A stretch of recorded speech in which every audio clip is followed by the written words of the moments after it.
The water is up to your neck. Ice-cold Mediterranean surf slams against your body, threatening to knock you off your feet with every wave. Your left hand grips a Bangalore torpedo, a 5-foot metal tube packed with high explosives, designed to blow gaps in barbed wire and beach obstacles. Your right hand clutches your M1 Garand rifle. 8 rounds in the clip, safety off. The weapon that's supposed to keep you alive is now dead weight, dragging you down. It's August 15th, 1944. The beaches of southern France. Operation Dragoon. What history will call the Forgotten D-Day. While the world's attention focuses on the breakout from Normandy far to the north, you're part of the second amphibious invasion of Nazi-occupied France. The landing craft on your left just took a direct mortar hit. You can hear the screams of wounded men mixing with the shriek of tearing metal. The LCI on your right struck a mine. The explosion lifted the entire front of the vessel out of the water before dropping it back down, broken and sinking. Black smoke rolls across the water. The sailor holding the guide rope is shouting something you can't hear over the chaos of combat. The soldier directly in front of you, a replacement like you, in combat for the first time, suddenly disappears beneath the waves. He's stepped into an underwater shell hole or tank trap. Do you follow his path? Do you risk going around him, not knowing what's under the water? Your 40-pound pack is pulling you down. The beach is still 20 yards away, but it feels like 20 miles. German machine guns are starting to find their range, sending geysers of water erupting around the landing craft. What's your next move? Do you drop the Bangalore torpedo and swim for it? Do you let go of your rifle and grab the guide rope? Every second you hesitate, more German artillery observers are calculating your position, adjusting their fire. You're not elite infantry. You're not a paratrooper who jumped into darkness behind enemy lines. You're not a ranger who scaled cliffs under fire. You're a combat engineer, part construction worker, part demolition expert, part infantryman. Your job today isn't to charge enemy positions or capture strategic objectives. Your job is to clear a path through the mines and obstacles so the infantry can advance inland. But first, you have to survive getting to that beach. This is the reality for Private Lea Terry and the men of Company I as they storm the beaches of southern France. They're about to discover that being an engineer in World War II means you build bridges while German 88mm shells explode around you, clear minefields with nothing but bayonets and steady hands. And when the infantry runs short, you put down your tools, pick up your rifle, and hold the line. Welcome to POV World War II. I'm your host, Fernando Prieto, and today you're going to experience a different kind of combat story. Not the head-on assaults of infantry or the dramatic dogfights of fighter pilots, but the grinding, dangerous, endlessly varied war of the combat engineers. From the invasion beaches of southern France to the frozen forests of Alsace, from building bridges under enemy fire to holding the line during desperate German counteroffensives, you'll discover what it meant to be the Swiss Army knife of the American military in World War II. What does it feel like to probe for mines with nothing but a bayonet, knowing that one wrong move will turn you into what one soldier called a bushel basket of remains? How do you maintain focus to build a bridge when German artillery has zeroed in on your position? What goes through your mind when you're ordered to blow up the very bridge you spent Christmas Eve completing? And how do you process the cruel irony of soldiers dying on the very day the war ends? This is Lea Terry's story, a young man from Trenton, New Jersey. Today, his story becomes yours. It's a cold Sunday afternoon in December 1941. You're 17 years old, sitting in the back seat of a car returning from a YMCA convention in Asbury Park, New Jersey. You're thinking about your senior year at Trenton High School, about the girl you're wanting to ask out, about whether you'll ever be as successful as your older brother who's studying at Rutgers University. The car heater is struggling against the winter cold, and you're drowsing in that comfortable space between wakefulness and sleep. Then the driver, the director of the YMCA camp where you've worked for years, turns on the radio. The music cuts out. A breathless announcer's voice fills the car. The Japanese have attacked Pearl Harbor. Repeat, the United States Naval Base at Pearl Harbor, Hawaii is under attack by Japanese naval and air forces. The car goes silent. You can hear the engine, the tires on asphalt, the wind against the windows, but no one speaks. Finally, the camp director looks at all of you young men in his rearview mirror. His voice is quiet, but certain. Boys, there's no doubt in my mind you'll all be in the service within a year. Can you feel that shift? That precise moment when your entire future pivots. Yesterday you were worried about final exams, about making the football team, about what college might accept you. Now you know exactly what comes next. War. A war that will sweep up your entire generation. That will take you places you can't even pronounce. That will ask things of you that you don't yet know you're capable of giving. You're Lea Terry, son of a Navy veteran from World War I, who started life as a 14-year-old coal miner in Ohio before an injury sent him east to Trenton. Your father knows the weight of military service. He spent the Great War as a radio operator in a secret listening post on Atlantic City's $1 Million Pier, disguised as entertainment for tourists, while intercepting German communications. Your mother's a school teacher who substitutes across Trenton schools, telling stories of her sons to keep elementary students engaged. Your neighborhood near the Delaware River is working class, neither rich nor poor. The guy across the street drives locomotives for the Pennsylvania Railroad. Another neighbor is a church custodian. During the Depression, your father painted houses on the side to make ends meet, eventually parlaying that into a job at a paint store. When war production kicks in, he'll move to a factory, making wire rope for the war effort. But that's all in the future. Right now, you're 17, and the world has just changed forever. Your older brother doesn't hesitate. With 2 years of college completed, the minimum requirement for flight training, he immediately enlists in the Army Air Force. He'll become a B-17 pilot, flying missions over Germany until his luck runs out and he spends the rest of the war in a prison camp. But you don't know that yet. All you know is that he's doing his duty, and soon it'll be your turn.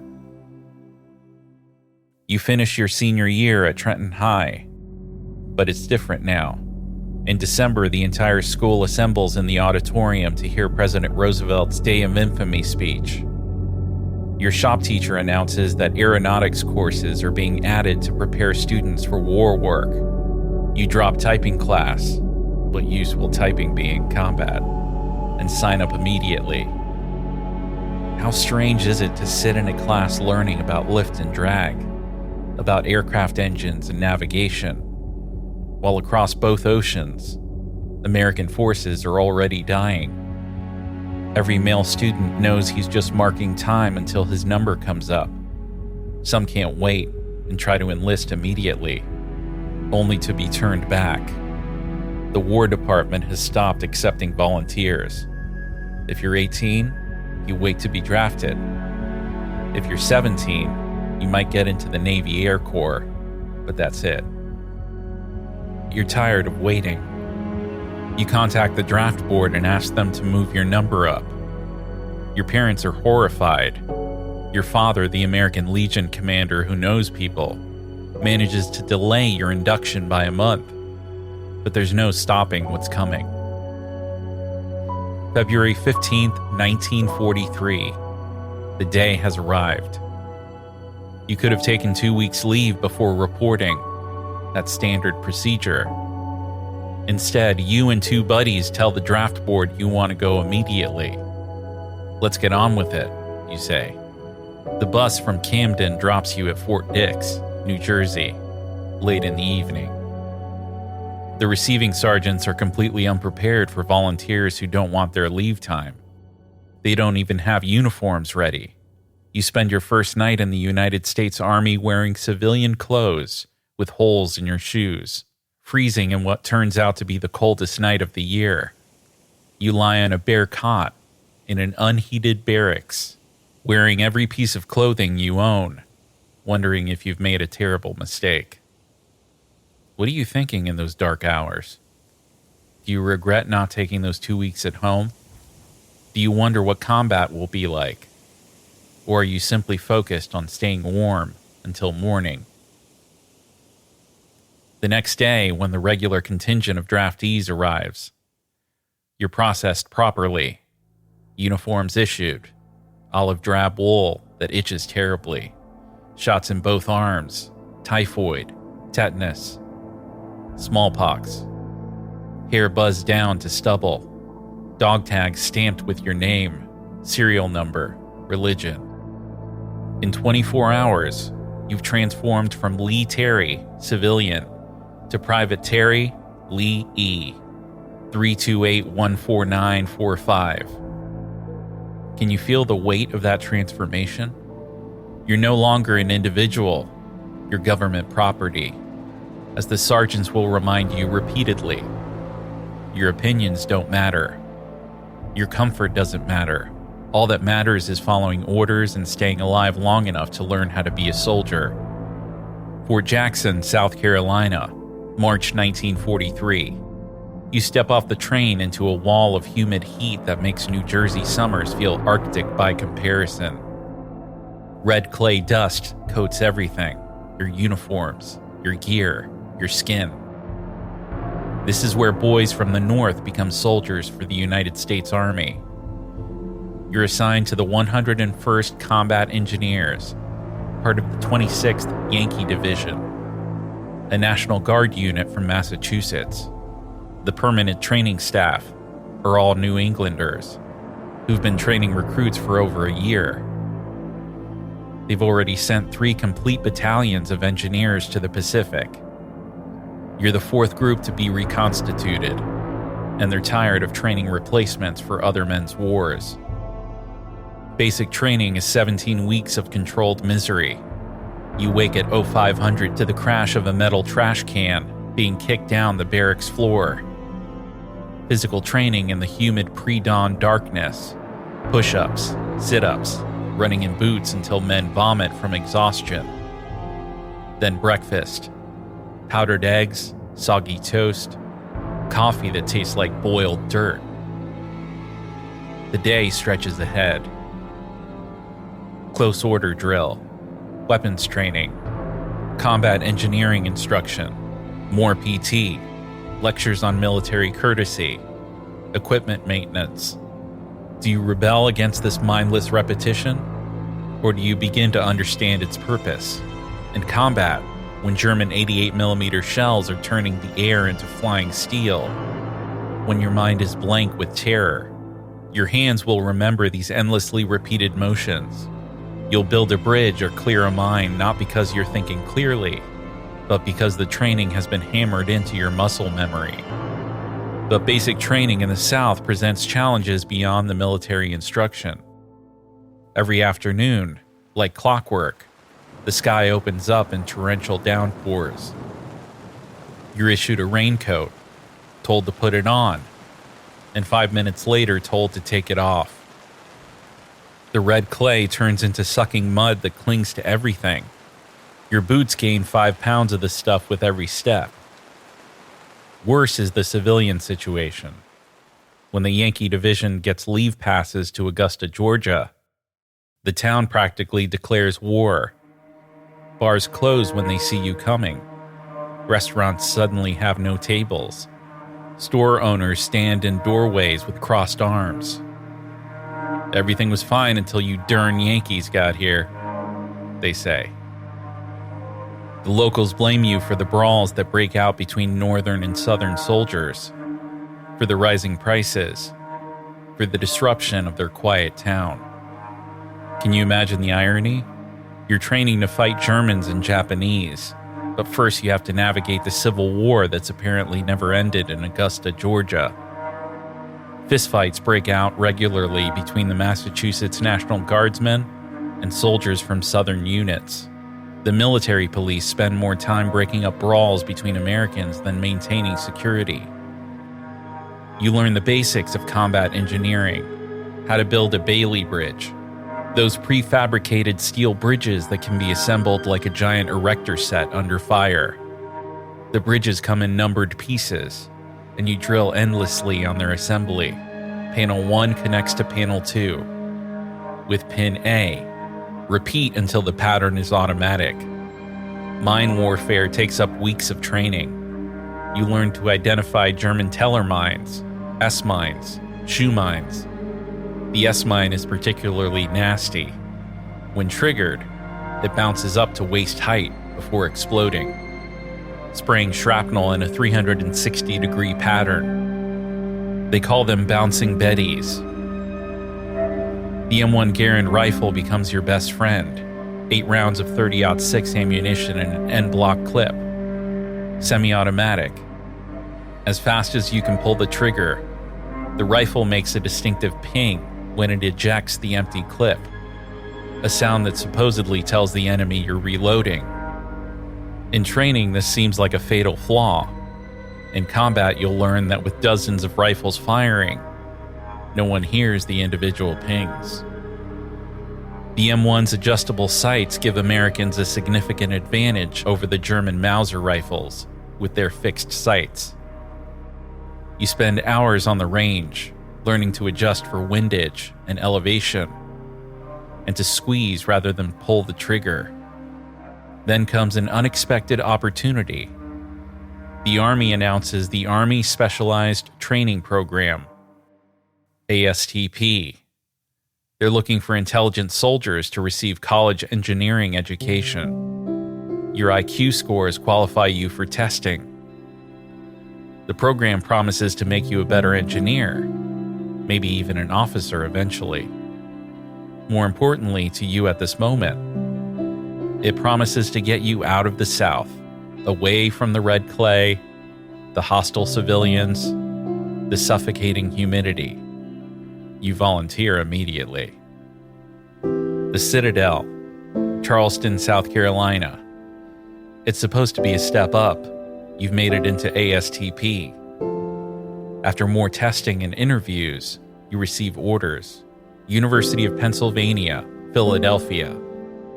You can barely contain your excitement. Not only are you escaping the South, but you'll be close enough to home to visit on weekends. The Army gives you a 75-mile pass radius. Trenton is only 30 miles away. Philadelphia in 1943 is a paradise for servicemen. The city has embraced its military visitors with open arms. USO clubs provide free entertainment. Restaurants offer military discounts. Girls actually want to dance with soldiers. After the hostility of Georgia, it feels like you've returned to America. At Penn, you attend classes in uniform, living in dormitories requisitioned by the Army. You study calculus, physics, chemistry, subjects that theoretically will make you a better combat engineer. The professors are civilians who treat you like actual students, rather than military property. For a few months, you can almost pretend the war doesn't exist. Can you imagine the cognitive dissonance? Monday through Friday, you're solving differential equations and studying structural mechanics. On weekends, you read newspaper accounts of the bloody fighting in Italy, the island-hopping campaigns in the Pacific. Your brother is flying bombing missions over Germany while you're sitting in a comfortable classroom learning about stress vectors. But after 2 terms, you and your roommate reach the same conclusion. This isn't why you joined the Army. You're playing at being students while real soldiers are fighting and dying. The guilt becomes unbearable. In an act of calculated self-sabotage, you both deliberately fail chemistry and physics. The Army doesn't argue or ask why. They simply ship you back to the real military. Fort Belvoir, Virginia. The Engineer Training Center where theory meets practice.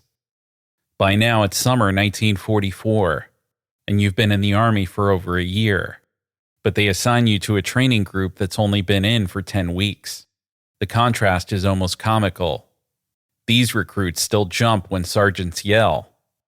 They still believe that complaining to officers might change something. You've learned the essential survival skill of the enlisted man. Keep your mouth shut, and you'll stay out of trouble. At Belvoir, they're teaching advanced combat engineering with professional precision. Bailey Bridge construction is elevated to an art form. You learn that these bridges come in different configurations.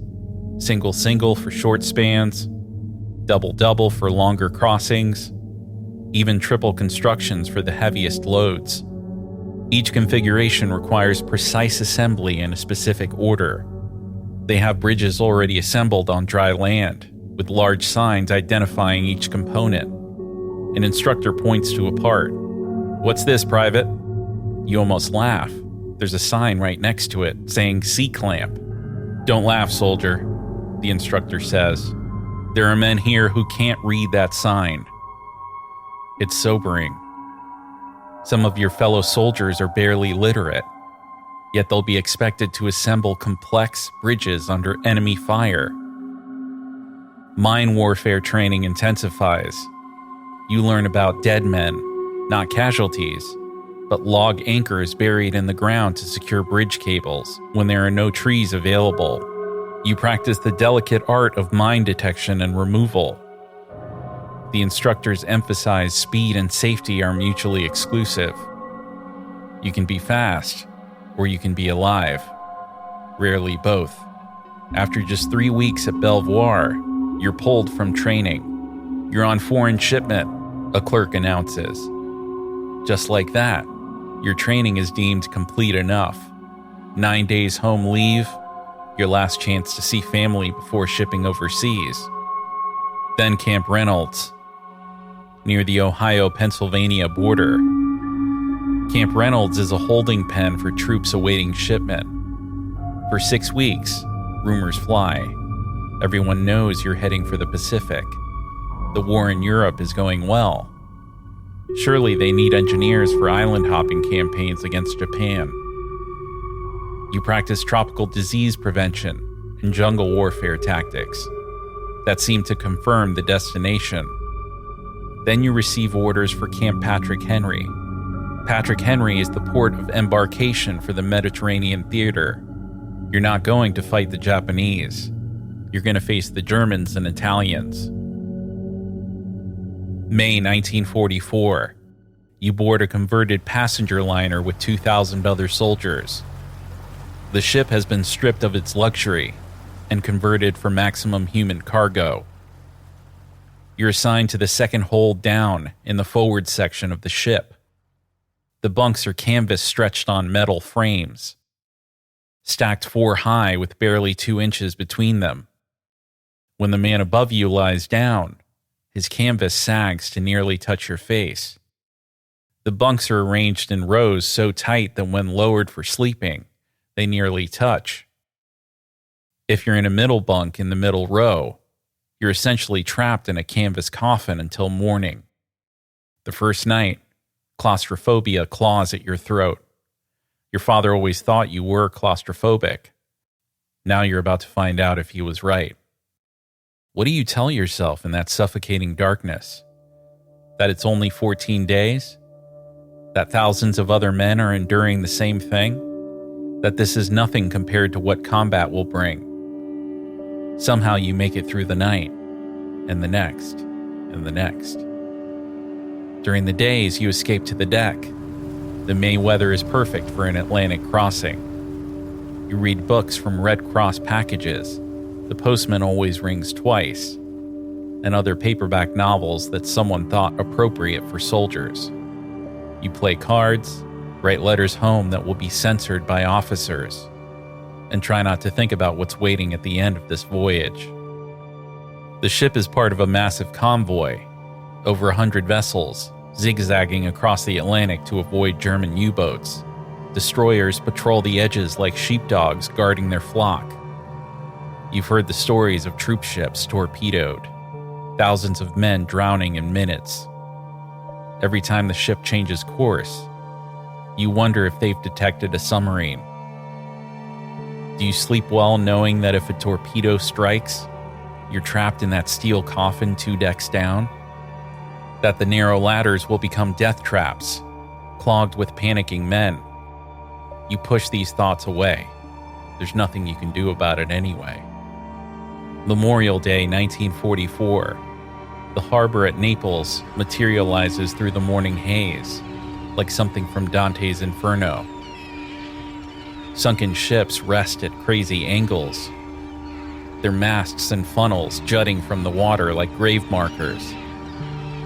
The port is a controlled chaos of cranes, trucks, and thousands of troops moving in seemingly random patterns. The smell hits you before you even disembark, a mixture of diesel fuel, rotting garbage, and human misery. Naples in 1944 is a city on its knees. The Germans systematically destroyed the port facilities before retreating. The Allies have rebuilt just enough to make it functional. Buildings show the scars of bombing and artillery. Rubble has been pushed aside rather than cleared. And everywhere are the desperate civilians. Children swarm around your truck as you drive through the streets. "Cigarette for Papa?" they cry. "Chocolate Joe?" Their clothes are rags. Their feet are often bare, despite the rubble-strewn streets. These kids have learned that American soldiers are soft touches, especially for children. Can you process this level of desperation? You're 19 years old, from Trenton, New Jersey. The worst poverty you've seen is Depression-era unemployment. This is something else entirely. The complete breakdown of human dignity in the desperation of survival. You're trucked to a replacement depot, a tent city outside Naples where thousands of soldiers wait for assignment to units. Here you learn that timing is everything in war. 2 weeks earlier, replacements were being rushed straight to Anzio, that bloodbath beachhead where Americans were trapped for months. Men were being thrown into combat units regardless of their training. Engineers became infantry. Cooks became engineers. Everyone became fodder for German guns. But you've arrived at a pivotal moment. On June 4th, 2 days after you reach Italy, Allied forces finally liberate Rome. On June 6th, D-Day, the Allies land at Normandy. The Italian campaign, already a secondary theater, becomes almost forgotten as the world's attention shifts to France. For you, this means a reprieve. Instead of being thrown immediately into combat, you spend 4 weeks in the replacement depot. It's not pleasant. The food is terrible. The tents are hot. The boredom is crushing. But you're alive and not being shot at. You'll take it. Finally, orders arrive. You're assigned to Company I, 36th Combat Engineers. The unit is near Rome, having been pulled back after the breakthrough.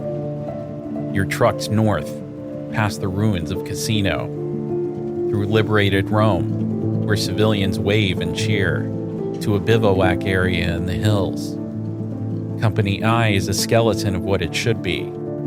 A full-strength engineer company should have around 180 men.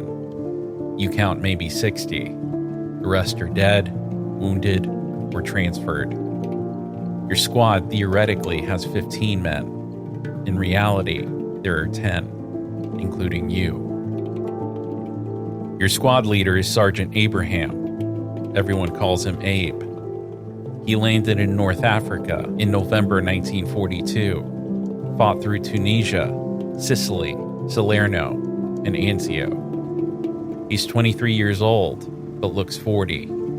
His hands shake slightly when he lights cigarettes. Not from fear, but from exhaustion, so complete it's become permanent. The assistant squad leader, Corporal Martinez, has the same 1,000-yard stare. Of the 10 men in your squad, 4 are veterans from Africa. The rest are replacements like you. Some from Anzio, some fresh from the States. The veterans don't talk much about what they've seen. They don't need to. It's written in their faces, their movements, the way they constantly scan for cover even in safe areas. Listen up, replacement. Abe tells you that first night. Forget everything they taught you in training. Half of it's bull, the other half will get you killed. You watch us, do what we do, and maybe you'll live long enough to be teaching some other poor bastard.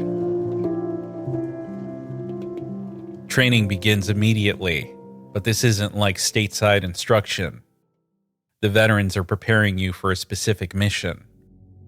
An amphibious invasion.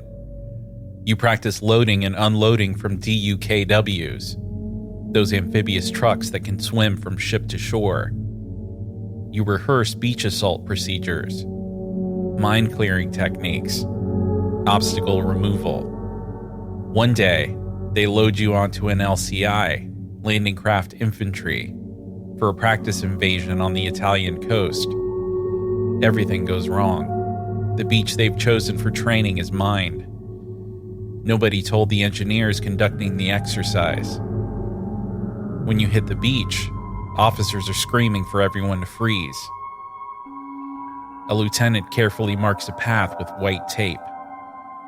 Walk only in the footprints of the man in front of you, he orders. You snake inland in single file, each man precisely placing his feet in the prints ahead. One misstep means death or maiming. Then word passes down the line. Someone triggered a mine anyway. 2 men dead in a training exercise. This is your introduction to the casual cruelty of war, where even practice can kill you. The veterans treat it with bitter resignation. Typical, Martinez mutters. Army kills more of us than the Germans do. Weapons training takes on new urgency. You're issued extra ammunition and grenades. The veterans show you tricks not taught in basic training. How to tape 2 magazines together for faster reloading. Where to carry grenades so they don't snag on brush. How to keep sand out of your rifle action. Sand jams the M1 faster than anything. When we hit the beach, Abe explains, it'll be chaos. Officers will be yelling orders, explosions. You won't be able to hear or think. Don't try to be a hero. Just follow the man in front of you, do your job, and keep moving. Stop moving, and you're dead. August 9th, 1944. You board another LCI, but this time it's not practice. Your gear is combat loaded. Ammunition, rations, and a Bangalore torpedo you'll carry onto the beach. The Bangalore is 5 feet long and weighs around 15 pounds. You practice carrying it along with your rifle and full pack. It's awkward and heavy, but it might be the tool that opens a path through German wire. The convoy assembles off the Italian coast. Hundreds of ships, battleships, cruisers, destroyers, and scores of landing craft. This is Operation Dragoon, the invasion of southern France. While the world watches the hedgerows of Normandy, you're about to open a second front in France. The journey takes 6 days. You study sand table models of your beach sector. The planners expect light resistance. Most German units have been pulled north to fight in Normandy. The beach defenses are manned by second-line troops, they say. It should be easy, they say. The veterans don't believe it. The intelligence pukes said Salerno would be easy too, Abe reminds you. Cost us 40% casualties on the first day. The night of August 14th, the convoy anchors off Corsica. Tomorrow is D-Day, your D-Day. Someone suggests a swim to calm nerves. In one of those surreal moments war produces, they lower the landing ramps and dozens of soldiers dive into the Mediterranean. You float in the warm water, looking up at stars, trying not to think about tomorrow. Can you sleep that night? The hold is stifling, filled with the smell of nervous sweat and diesel fumes. Men write last letters home, check and recheck equipment, pray. Some play cards by candlelight. Others lie in their bunks, staring at nothing, already in that mental place beyond fear where everything becomes very simple. Move forward, do your job, survive. August 15th, 1944, pre-dawn. The naval bombardment begins. You're on deck, watching the darkness explode in flame. Battleships fire salvos that light up the sky. Rocket ships send thousands of projectiles screaming toward the beach in arcing streams of fire. The thunder is continuous, felt as much as heard, vibrating through the steel deck into your bones. 0800 hours. Time to load. You file down into the well deck of the LCI, where the ramps will drop. The Bangalore torpedo feels heavier than in training. Your M1 is loaded, a round in the chamber. Safety off. Against regulations, but the veterans told you to ignore that rule. You won't have time to chamber a round when you need it, Abe said. Can you feel your heart racing? Your mouth is desert dry, despite the humidity. Some men are praying aloud. Others are vomiting into their helmets. Whether from seasickness or fear, doesn't matter. The engines rumble to life and the LCI lurches forward, heading for shore. 0900 hours. Through the open well deck, you can see the beach approaching. Smoke from the naval bombardment drifts across the water. Other landing craft are visible on both sides. Dozens of them, racing toward the sand like a cavalry charge. German artillery starts to respond. Waterspouts erupting between the vessels, searching for targets. The LCI on your left takes a direct mortar hit on its forward ramp. The explosion tears through men packed in the well deck. You see bodies and parts of bodies flying through the air. The LCI on your right strikes a mine. The entire forward section lifts out of the water before crashing back down, its bottom torn open. It immediately starts settling by the bow. Your LCI charges forward, engines screaming. The beach is 50 yards away, 30, 20. The ramps drop with a splash. Go, go, go! Sergeants scream. You step off into water up to your neck.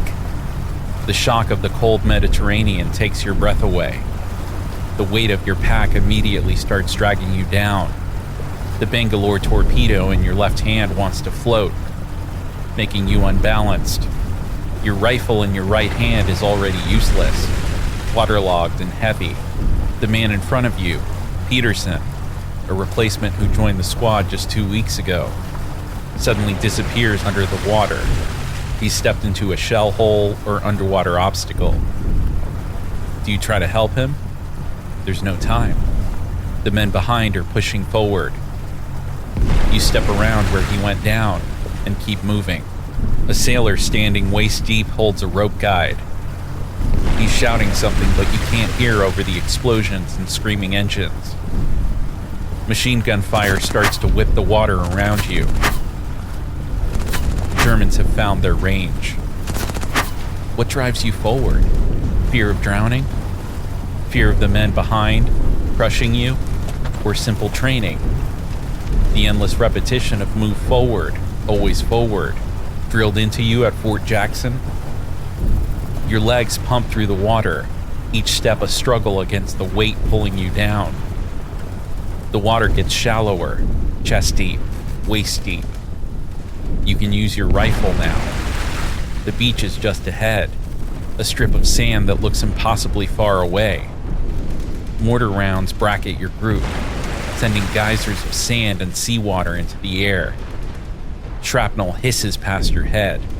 You stumble onto the beach, gasping, waterlogged, but alive. No time to rest.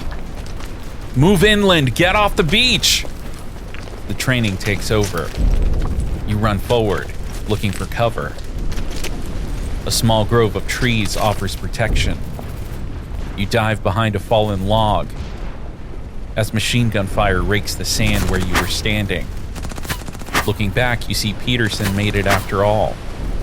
Another soldier pulled him up, but bodies float in the surf. Some men are face down, already dead.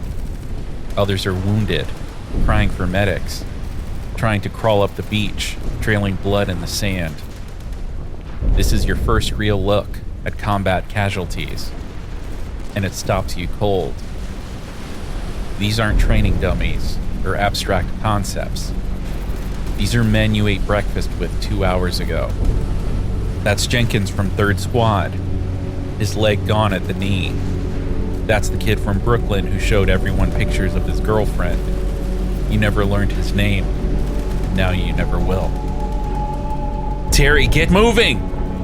Abe's voice cuts through your shock. We got work to do. Right. You're combat engineers. Your job isn't to assault enemy positions. It's to clear the beach so others can. You leave your pack in Bangalore Torpedo in the Grove and grab your rifle. First priority, clear mines and obstacles. But here's the sick joke. You have no mine detectors. They're on another ship that hasn't arrived yet. So you do it the hard way, the insane way. You probe with bayonets. Every few inches, you push the bayonet into the sand at an angle, feeling for the hard resistance of metal. If you hit a mine straight on, if you push too hard, if the mine is faulty or booby-trapped, you're done. There won't be enough left of you to send home. Can you imagine the focus this requires? Behind you, the invasion continues. Landing craft discharge more troops. Vehicles begin coming ashore. Artillery and mortars explode randomly, but your world shrinks to the few inches in front of your bayonet. Push, feel, move 6 inches, repeat. The sun climbs higher. Sweat runs into your eyes. Your back aches from the bent position, but you keep going. Push, feel, move, push, feel, move. By noon, you've cleared a path 30 yards wide from the waterline to the coastal road. The Germans have also left booby-trapped artillery shells, but they've helpfully marked these areas with warning signs. Even in war, it seems there are professional courtesies between engineers. That afternoon, Abe takes you to see one of the booby-trapped shells up close. The entire squad gathers around as he demonstrates how to replace the safety pin and disarm it. You're standing in a circle, watching him work with steady hands on enough explosives to turn you all into pink mist. If he makes a mistake, you all die together. It's insane, but it's also the best way to learn. When the consequences are ultimate, you pay attention. That night, your squad is assigned to unload supply ships. A Liberty ship anchors 50 yards offshore. For 12 hours, you form human chains passing ammunition crates from ship to DUKW to truck. Halfway through the night, air raid sirens wail. German bombers are coming. You're standing on the ship's deck when you hear them. The unsynchronized drone of Luftwaffe engines. Flares drop from the sky, turning night into harsh white day. You're completely exposed. One soldier panics. I'm swimming for shore! Abe grabs him. You swim for shore and the ship gets hit. The concussion will kill you in the water. You're safer here. Do you believe him? It doesn't matter. There's nowhere to run anyway. You keep working, passing crates of artillery shells while German bombs fall around the harbor.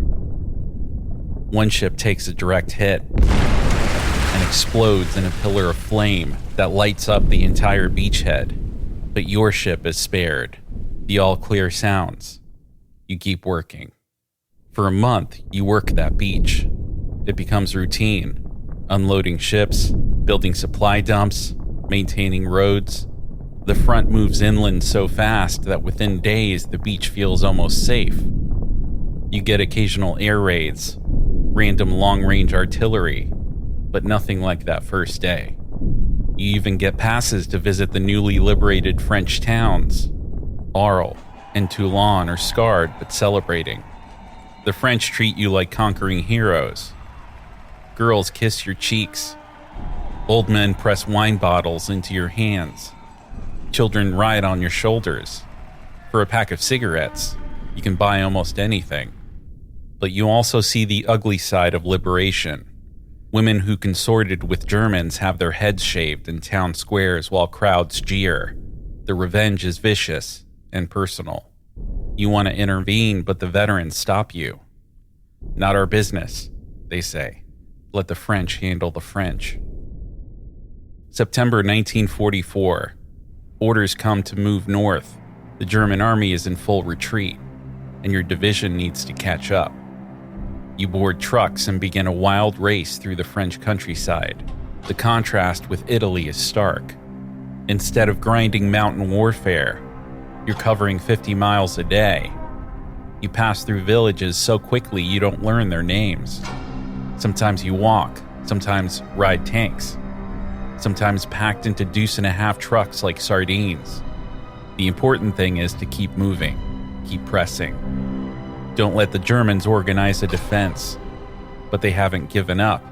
They've shifted to a delaying strategy. A roadblock here, a couple of machine guns, maybe an anti-tank gun. Hold up the American advance for an hour while German units retreat to the next position.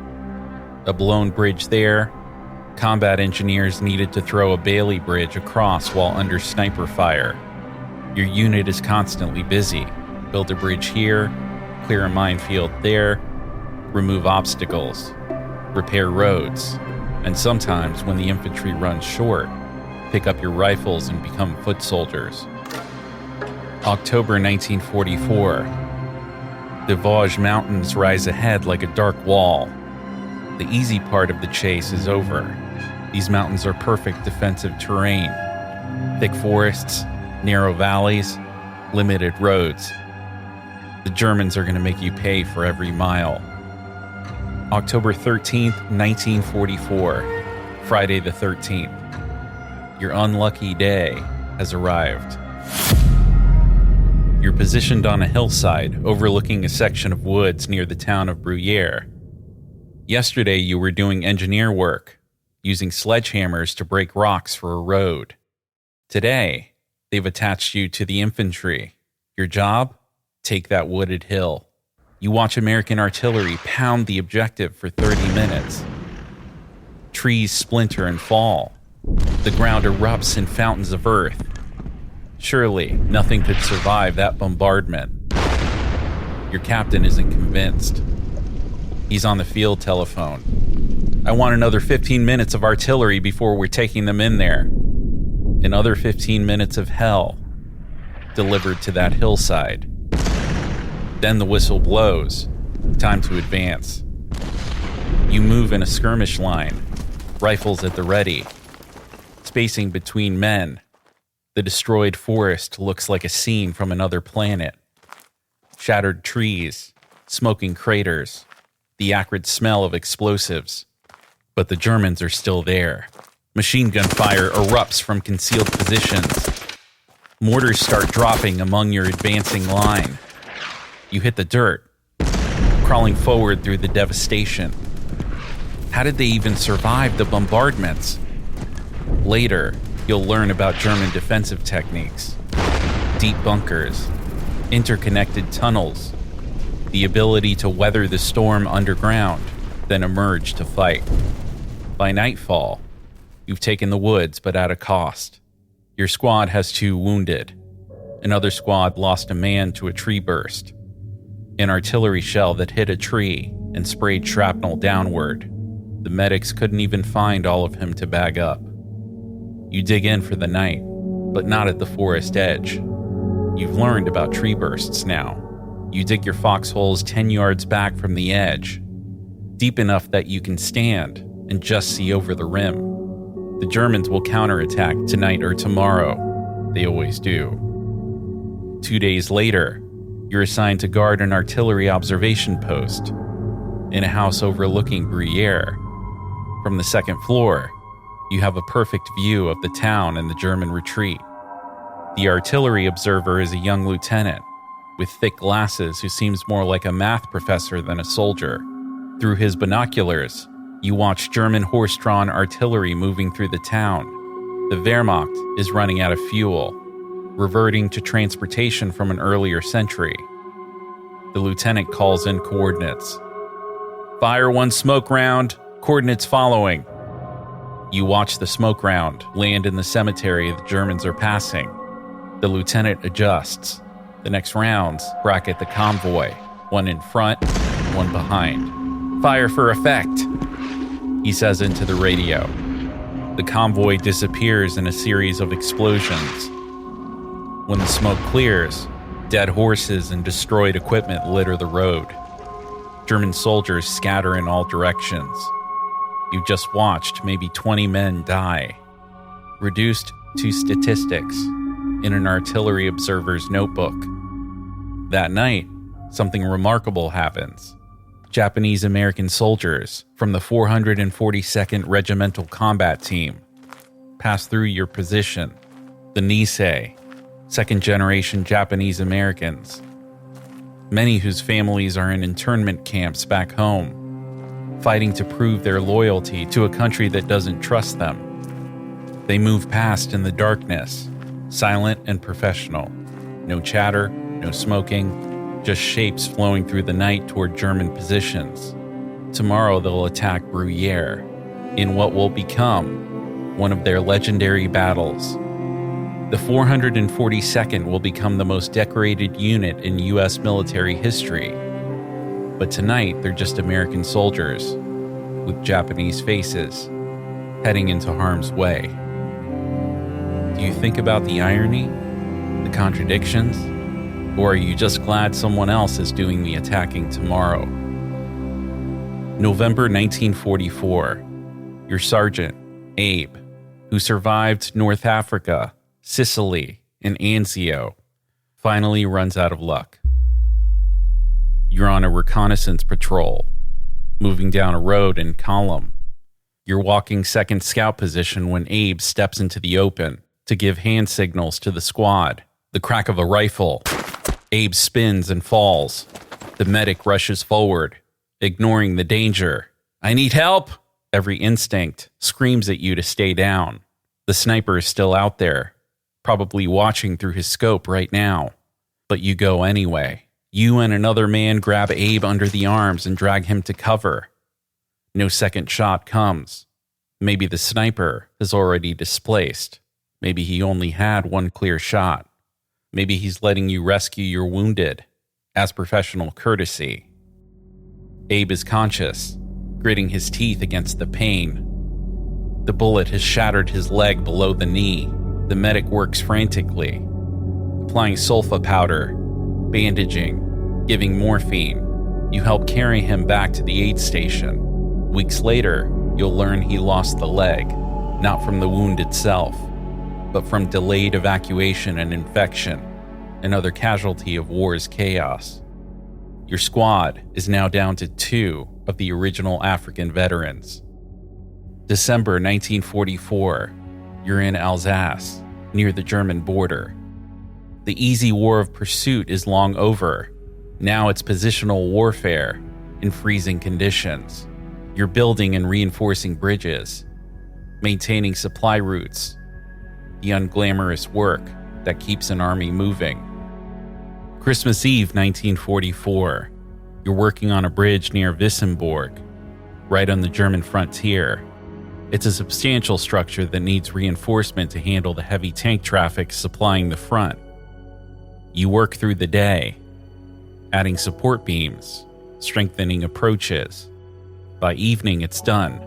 A solid bridge that will last. Your captain, in an unusual display of humanity, announces, "Good work, men. You've got Christmas Day off. No work tomorrow." But on December 16th, far to the north in the Ardennes forest, the Germans have launched their last great offensive. What history will call the Battle of the Bulge has begun. Hitler has scraped together his last reserves for a desperate gamble to split the Allied armies and recapture Antwerp. You don't know the strategic situation, but you can feel the change. Suddenly, security is everywhere. Passwords change twice daily. Reports filter down of German infiltrators in American uniforms. Everyone is jumpy. A soldier who can't remember the password nearly gets shot by nervous sentries. New Year's Day, 1945. Your holiday ends abruptly. Pack your gear, we're going up as infantry. You move through Wissembourg, into the hills beyond. The regular infantry is pulling back as part of a strategic withdrawal to shorten the lines. Your job is to cover their retreat, then conduct a fighting withdrawal of your own. As you fall back, you follow a scorched earth policy. Trees are felled across roads with explosive charges. Every bridge is wired for demolition. The beautiful bridge you built on Christmas Eve, on New Year's night, you blow it to pieces. Can you process the waste? All that work, all those materials, reduced to twisted metal and rubble in seconds. But if you don't destroy it, German tanks will be rolling across it tomorrow.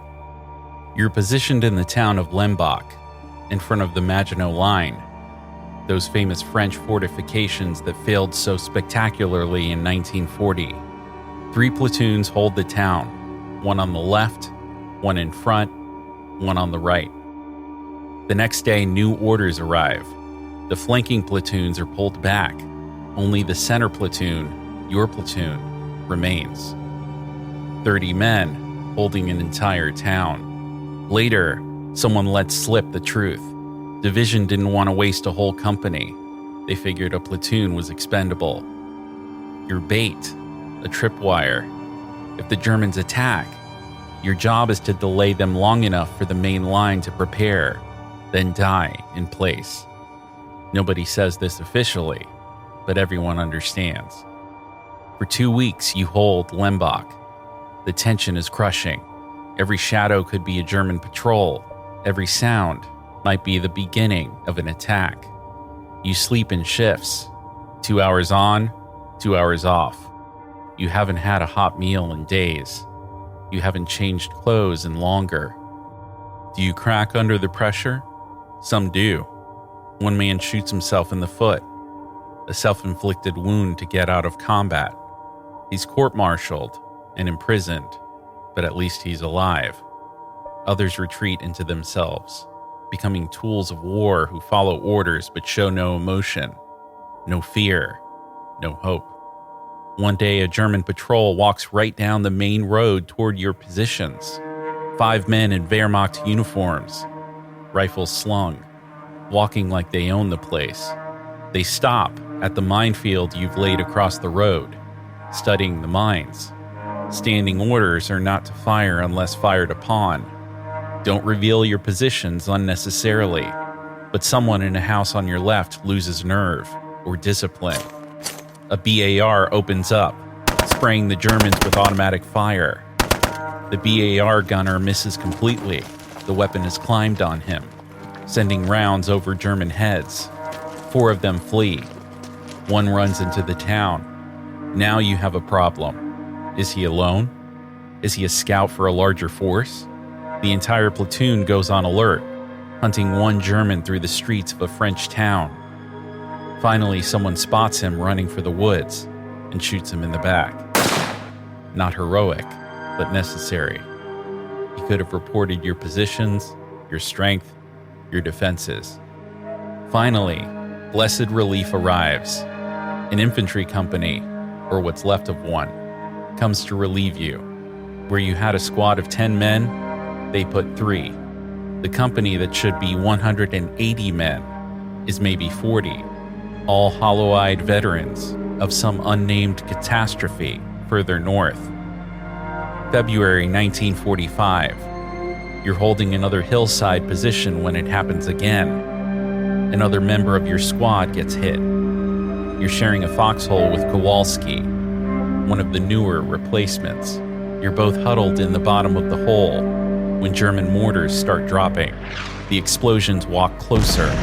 You press yourself into the earth. A round lands right on the edge of your foxhole.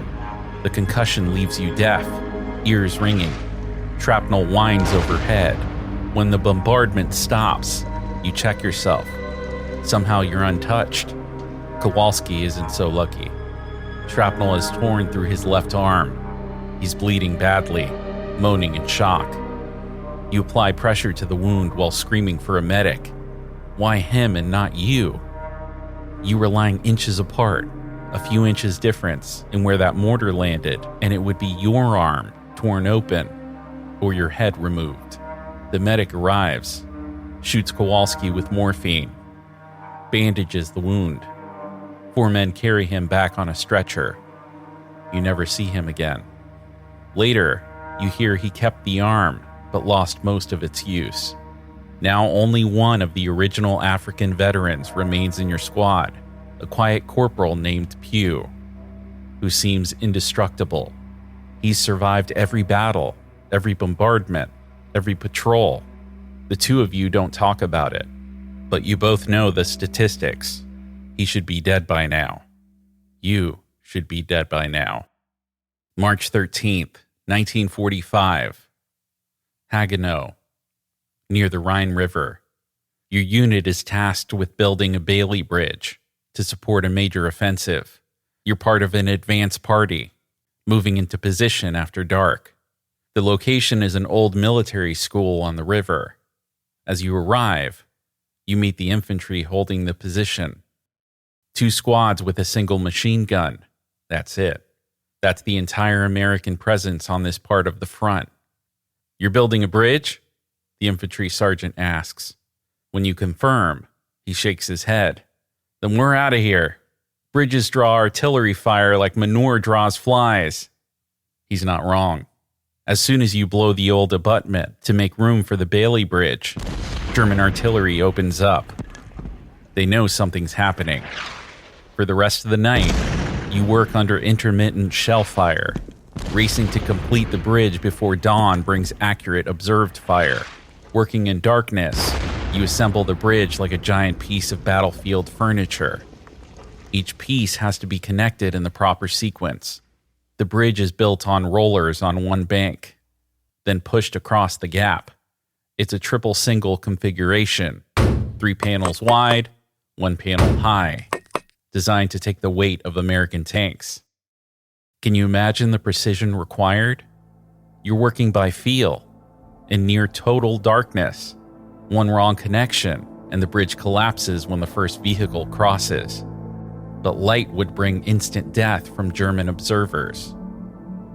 Around 0100, American artillery opens up. For 25 minutes, every gun within range pounds German positions. As the barrage lifts, American infantry swarms past you, crossing on footbridges to attack German positions. You're still working on the vehicle bridge. Dawn approaches. In the growing light, you can see your bridge extending across the water, a skeleton of steel reaching toward the far bank. You drive in the last pins, just as the sun breaks the horizon. Immediately, American tanks rumble up. They've been waiting all night. The lead Sherman doesn't even slow. It crashes across your bridge at full speed, racing to support the infantry. Tank after tank follows, an iron river flowing into Germany. Do you feel pride? You should. That bridge, built under fire and darkness, is the lifeline for an entire offensive. Without it, the attack stalls. Because of it, American armor pours across the river. But there's no time for celebration. Pack it up, we're moving! Always moving. Always another bridge to build.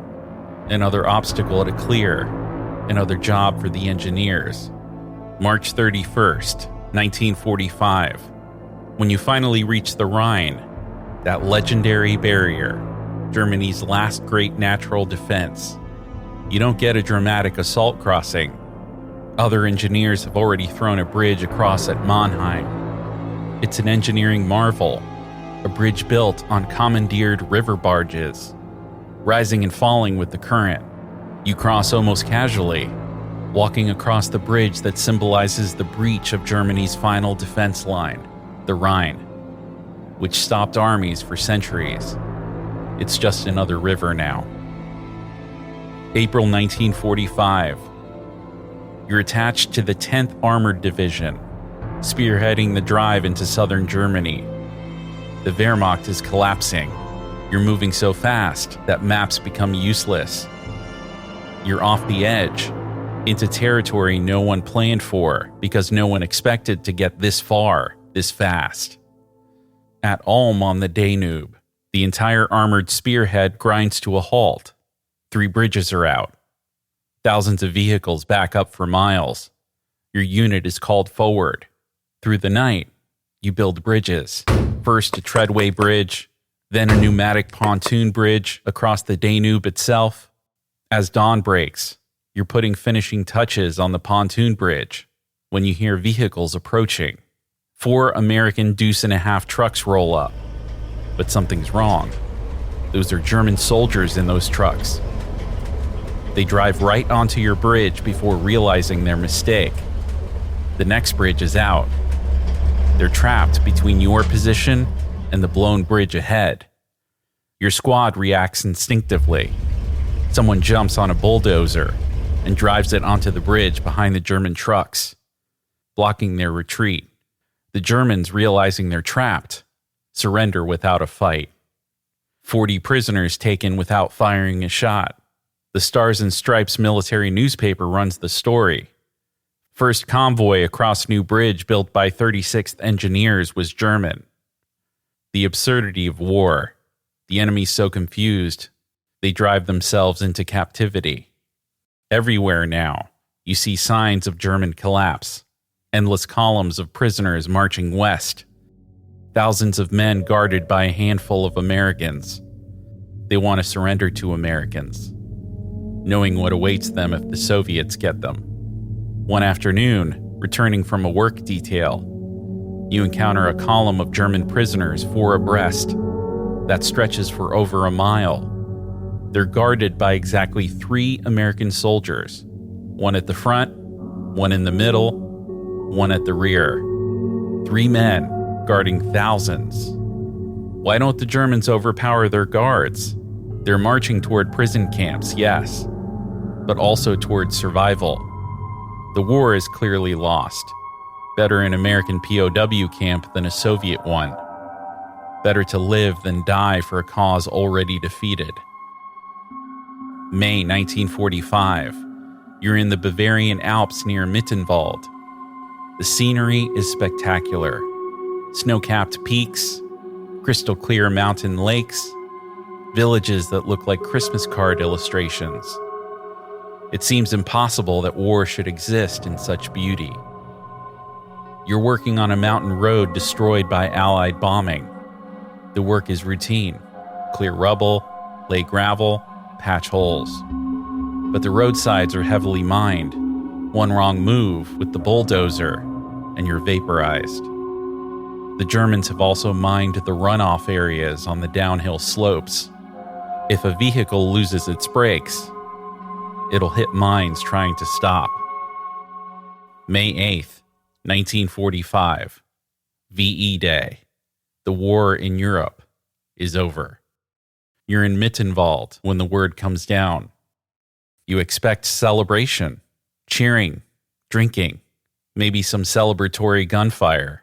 Instead, there's just exhaustion. But the cruelest irony comes that very day. As the surrender is being signed, A half-track full of African American reconnaissance troops loses control, coming down the mountain road. To avoid going over a cliff, they swerve into the hillside, directly into a minefield. The explosion kills everyone aboard. Your unit is tasked with recovering the bodies. On the day peace is declared, you're picking up pieces of American soldiers killed by German mines. They're just as dead as if they'd died in combat. Their families will receive the same telegrams. We regret to inform you. Can you process that? The war is over, but soldiers are still dying. Peace has been declared, but those mines don't know or care. December 1945. Finally, orders for home. You board a Liberty ship in Marseille, a barely seaworthy tub that rides the Atlantic swells like a cork. December crossings are rough, and this one is terrible. 20-foot waves throw the ship around. The flat-bottomed Liberty ship has no weight in its holds, so it rides on top of the waves rather than cutting through them. For 2 weeks, you're seasick. The ship that was supposed to get you home for Christmas doesn't dock until December 27th, one day after your 21st birthday. You've aged a lifetime in 2.5 years. January 3rd, 1946, Fort Monmouth, New Jersey. You receive your honorable discharge, 2 years, 6 months, and 1 day of service. You went in a boy from Trenton who'd never been further than Philadelphia. You're coming out a combat engineer who's seen Italy, France, Germany, and Austria, who's built bridges under fire, cleared mines with bayonets, fought as infantry when needed. You used the GI Bill to attend Rutgers University, not because your brother went there, but because it accepts your credits from the University of Pennsylvania ASTP program. You study physical education and mathematics, planning to become a teacher and coach. The government pays for your education, partial payment for services rendered. You marry the girl you took to a dance on February 15th, 1947, exactly 4 years after you entered the Army. She's a physical education teacher too. Together, you'll raise 4 children, all of whom you'll send to private schools rather than leave Trenton, the city you've called home since birth. You teach for 40 years, English, physical education, guidance counseling, eventually becoming athletic director. You coach football and basketball, working with teenagers who can't imagine what you've seen, what you've done. Sometimes, a student will ask about the war. You give them the short version. I was in the engineers. We built bridges. The long version, the real version, stays locked inside except for occasional conversations with other veterans who understand without explanation. Decades pass. The war becomes history, then ancient history. Your students study World War II the way you once studied the Civil War. Distant events involving other people in another time. They know about D-Day, Normandy, never your D-Day in southern France. About Pearl Harbor, about the atomic bombs. They don't know about combat engineers, about building bridges under fire, about clearing mines with bayonets. When people thank you for your service, you're never quite sure how to respond. You didn't serve for thanks. You served because it was necessary, because your generation was called, because the alternative was unthinkable.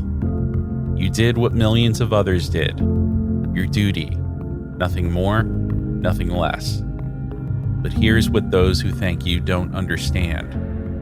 You didn't just serve your country, you served the men beside you. Every bridge built, every mine cleared, every night on watch was for them, as much as for any grand cause. And in serving them, and keeping faith with your brothers in arms, you helped save the world. This story can be shared thanks to a partnership with the Rutgers University Oral History Archives. If you've got a story you'd like their help in sharing, visit oralhistory.rutgers.edu. That's oralhistory.rutgers.edu. Visit povworldwar2.com for podcast updates and more. That's povww2.com. I'm Fernando Prieto. Thanks for listening.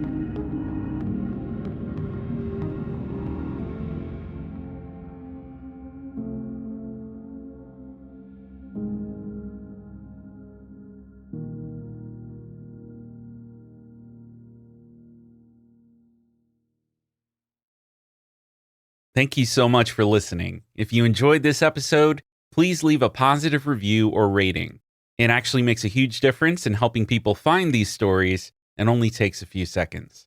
This story can be shared thanks to a partnership with the Rutgers University Oral History Archives. If you've got a story you'd like their help in sharing, visit oralhistory.rutgers.edu. That's oralhistory.rutgers.edu. Visit povworldwar2.com for podcast updates and more. That's povww2.com. I'm Fernando Prieto. Thanks again for listening.